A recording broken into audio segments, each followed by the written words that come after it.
¿Alguna vez te has preguntado por qué ciertas canciones legendarias del rock dejaron de escucharse en vivo? ¿Qué pudo haber pasado para que bandas como Nirvana, The Rolling Stones, Kiss o Led Zeppelin decidieron borrar de sus conciertos temas que definieron una época? En este especial de 10 partes exploramos las razones detrás de esas ausencias, desde decisiones artísticas y conflictos internos hasta tragedias que marcaron para siempre la historia del rock. Cada canción cuenta su propia historia, y muchas veces el silencio en el escenario habla más fuerte que cualquier acorde. Si te gustan los grandes misterios musicales, el detrás de escena de las bandas más icónicas y quieres entender por qué algunas joyas del pasado ya no vuelven a sonar, no te pierdas este viaje.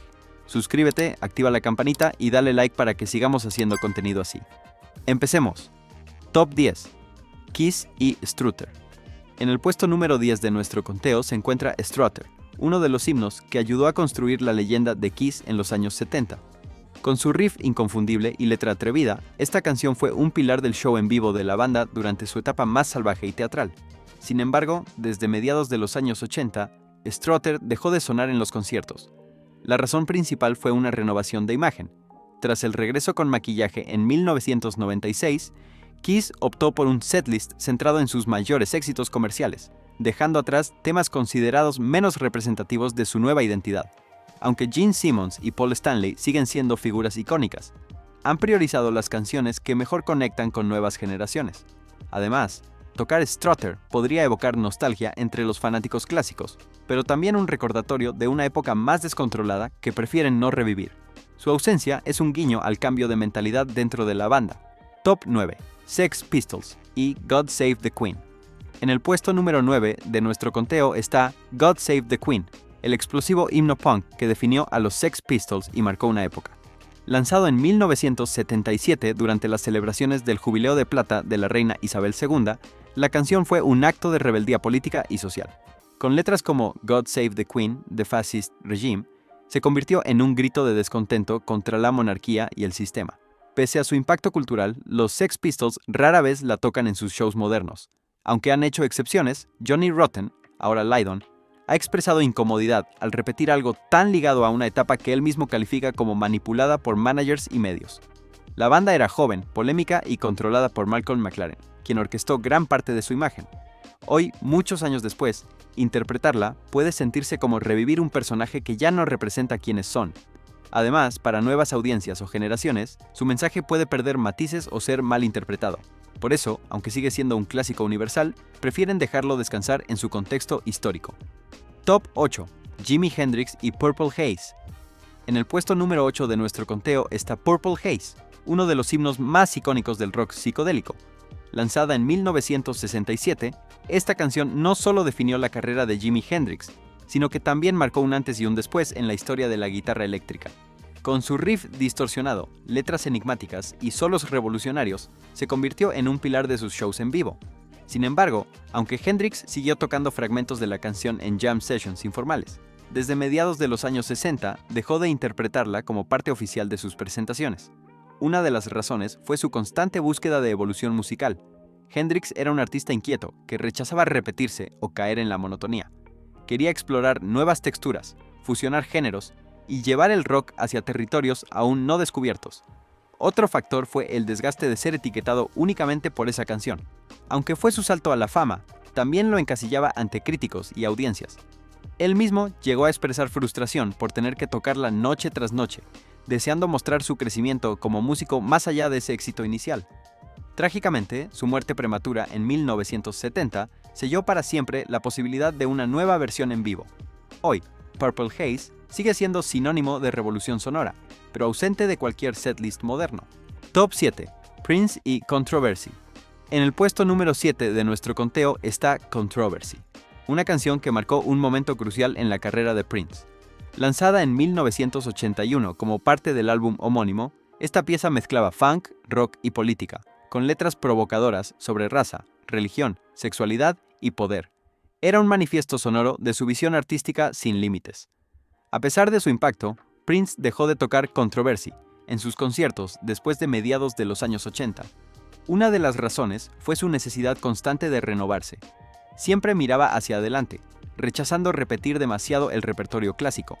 Además, tras su conversión al Jehovah's Witness a mediados de los 2000, Muchas de sus canciones antiguas comenzaron a no encajar con sus nuevas creencias personales.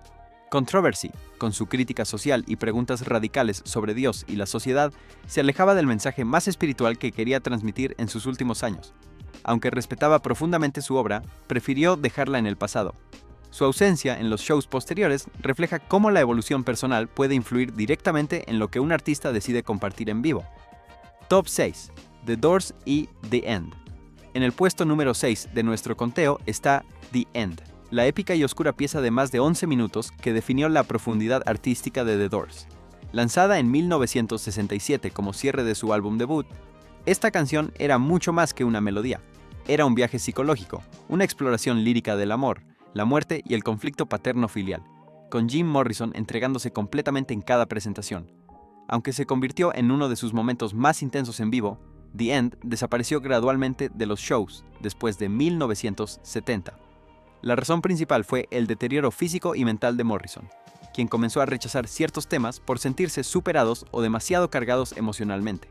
Además, tras su misterioso fallecimiento en 1971, los restantes miembros de la banda decidieron no volver a tocarla oficialmente en conciertos. Para Ray Manzarek, Robbie Krieger y John Densmore, interpretar The End sin Morrison resultaba inapropiado y casi irreverente. The End dejó de sonar, y así se quedó, como un adiós real al mito de Morrison. Top 5. Led Zeppelin y Stairway to Heaven. En el puesto número 5 de nuestro conteo está Stairway to Heaven, tal vez la canción más icónica del rock. Lanzada en 1971 en el álbum Led Zeppelin IV, esta obra épica mezclaba folk, hard rock y mística lírica para convertirse en un himno global. En vivo, era una experiencia trascendental. Desde su delicada introducción acústica hasta su clímax eléctrico, siempre generaba emoción pura entre los fans. Pese a su estatus legendario, Led Zeppelin dejó de tocarla con frecuencia hacia el final de su carrera original. Tras la muerte de John Bonham en 1980 y la disolución de la banda, las reediciones en vivo, como los shows con Jason Bonham, han sido escasas. Robert Plant, en particular, ha expresado en múltiples ocasiones su descontento con ser definido por ese único éxito. Para él, Stairway se convirtió en una carga emocional y artística, algo que lo mantenía anclado al pasado, aunque ha aceptado interpretarla en algunas presentaciones especiales, como en el concierto homenaje a Ahmet Ertegun o en el show con Jimmy Page en 2007, ha preferido mantenerla fuera de sus giras solistas. Su ausencia simboliza cómo incluso las canciones más grandes pueden convertirse en cadenas para quienes las crearon. Top 4. Paul McCartney y Yesterday. En el puesto número 4 de nuestro conteo está Yesterday, una de las canciones más grabadas en la historia de la música. Lanzada en 1965 por The Beatles, esta balada suave, compuesta por Paul McCartney, se convirtió en un fenómeno global. Con su melodía simple pero profundamente emotiva, marcó una era y consolidó a McCartney como uno de los compositores más talentosos del rock. A pesar de su inmenso legado, McCartney dejó de tocarla en algunos periodos de sus giras solistas.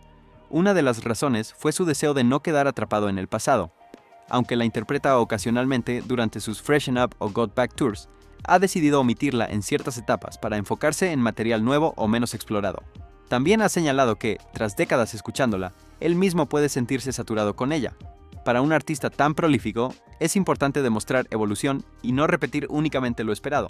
Además, McCartney siempre ha querido destacar también fuera de su sombra Beatle, y en ese intento, dejar de lado Yesterday fue una forma de afirmar su identidad como músico independiente. Sin embargo, cuando decide tocarla, el público siempre responde con emoción. Es una prueba de que aunque el tiempo pase, algunas canciones nunca pierden su magia. Top 3. U2 y Con o Sin Ti. En el puesto número 8 de nuestro conteo está Con o Sin Ti, uno de los mayores éxitos de U2 y un pilar de su álbum The Joshua Tree, 1987. Esta balada emotiva marcó un antes y un después en la carrera internacional de la banda, llevándolos al estrellato absoluto. En vivo, era un momento íntimo y poderoso dentro de sus shows, con Bono entregando una interpretación cargada de sentimiento. Sin embargo, desde mediados de los años 90 hasta comienzos del nuevo milenio, U2 dejó de tocarla con frecuencia. La razón principal fue el desgaste emocional que implicaba para Bono, cantarla noche tras noche. Según explicó en varias entrevistas, le exigía mucho vocalmente y también mentalmente, ya que se había convertido en una especie de obligación más que en una elección artística. Además, durante la evolución sonora de la banda en las décadas siguientes, priorizaron temas que encajaran mejor con su nueva identidad musical, especialmente en giras como Songs of Innocence. Aunque han vuelto a ella en algunas ocasiones especiales o como parte de medleys acústicos, su presencia en los setlists no es tan constante como antes. Su ausencia simboliza cómo incluso los grandes éxitos pueden agotarse bajo el peso de la repetición. Top 2. The Rolling Stones y Painted Black. En el puesto número 2 de nuestro conteo está Painted Black, uno de los grandes éxitos de The Rolling Stones en la década de 1960, lanzada en 1966, con su sonido oriental influenciado por el uso del sitar y una letra cargada de oscuridad emocional, marcó un giro creativo importante para la banda. En vivo era una pieza vibrante que conectaba profundamente con el público. Sin embargo, durante gran parte de las décadas de 1980 y 1990, Painted Black desapareció casi por completo de sus giras. La razón principal fue el cambio en el repertorio oficial de la banda. Mick Jagger y Keith Richards decidieron priorizar otros clásicos más fáciles de adaptar al nuevo formato de show masivo que desarrollaron con los años, enfocado en energía pura y canciones con estribillos pegajosos. Además, el tono melancólico y denso de Painted Black no encajaba tan naturalmente con el espíritu festivo que querían transmitir en sus conciertos modernos. Aunque ha tenido breves reapariciones como parte de medleys o presentaciones especiales, ya no forma parte del setlist habitual. Su ausencia simboliza cómo el paso del tiempo y la evolución artística pueden hacer que incluso los clásicos queden relegados. Pero eso no quita lo mucho que sigue resonando entre los fanáticos. Top 1. Nirvana y Smells Like Teen Spirit. En el puesto número 1 de nuestro conteo está Smells Like Teen Spirit, el himno que definió una generación y lanzó al estrellato al movimiento grunge. Lanzada en 1991, esta canción se convirtió instantáneamente en el grito de frustración y rebeldía de los jóvenes de los 90. En vivo, era el clímax emocional de cualquier show de Nirvana, con Kurt Cobain entregándose completamente en cada nota. Sin embargo, desde la muerte de Cobain en 1994, Nirvana nunca ha vuelto a tocarla oficialmente en conciertos. Dave Grohl, Chris Novoselic y anteriormente Pat Smear han respetado su ausencia como un homenaje al legado de su líder. Para ellos, interpretar Teen Spirit sin Cobain sería como traicionar el espíritu original de la banda. Han surgido versiones instrumentales o en eventos muy específicos, pero nunca completas ni como parte de sus giras oficiales. Su ausencia no es solo por respeto, sino también por lo imposible que resulta replicar la energía única que le daba Cobain sobre el escenario. Es más que una canción, es un momento en la historia del rock que murió con él. A lo largo de este recuento hemos explorado por qué 10 himnos del rock dejaron de sonar en los escenarios. Pero detrás de cada ausencia hay una historia profunda, desde evoluciones artísticas y conflictos internos, hasta decisiones cargadas de respeto, dolor o incluso rechazo personal. Algunas bandas prefirieron dejar atrás ciertos temas para no quedar atrapadas en el pasado. Otras, como Nirvana, vieron cómo la muerte de un líder hizo imposible replicar la esencia original. En otros casos, ideales renovados, cambios de fe o desgaste emocional llevaron a borrar del setlist aquello que antes definía su identidad. Pero más allá de las razones, estas canciones siguen vivas en la memoria colectiva del público. No necesitan ser interpretadas en vivo para seguir resonando en nuestros altavoces, en nuestros corazones y en la historia del rock. Porque aunque ya no suenen sobre el escenario, nunca dejarán de ser inmortales.